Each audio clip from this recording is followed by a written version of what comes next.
کیک شب یلداییمون رو که دیدید چطوری آموزش دادم؟ یه لایه خامه، یه لایه موز، یه لایه همینطور اومدم بالا و میخوایم آموزش تزییناتشون رو بهتون بگیم. آموزش تزیینات که همتون بلدید، اما خودمون میخوایم با شما کیک شب یلدامون رو تزیین کنیم. خب ما یه قلب داریم، میذاریمش اینجا هر جا که دلتون خواست داریم میذاریمش. انار داریم،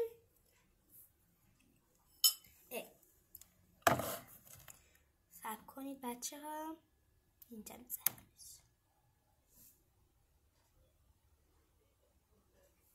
خب انارم داریم، انارم پیشش میذاریم.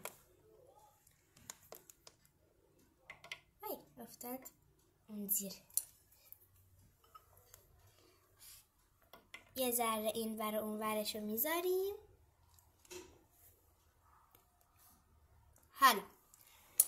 حالا که انارا رو بالا گذاشتیم، انارای زیرم میذاریم. شب یلداست دیگه.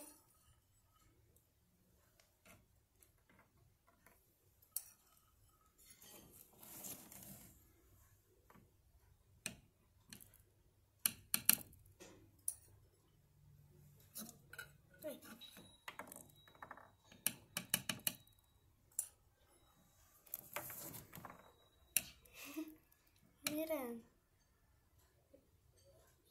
چسبید. همینطوری که رفتیم بعد ژلرم بهش اضافه میکنیم. الان بذار تموم کنیم ببینید چه کیکی عذاب در میاد.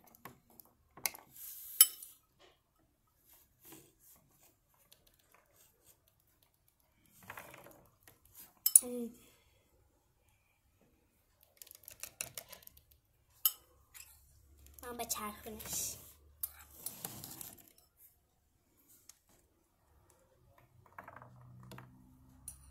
همه انارا میپرن.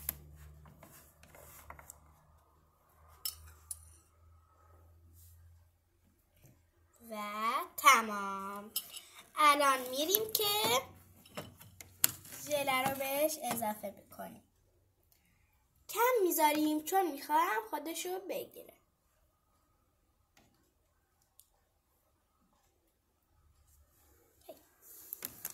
این کار دیگه من بلد نیستم زیاد.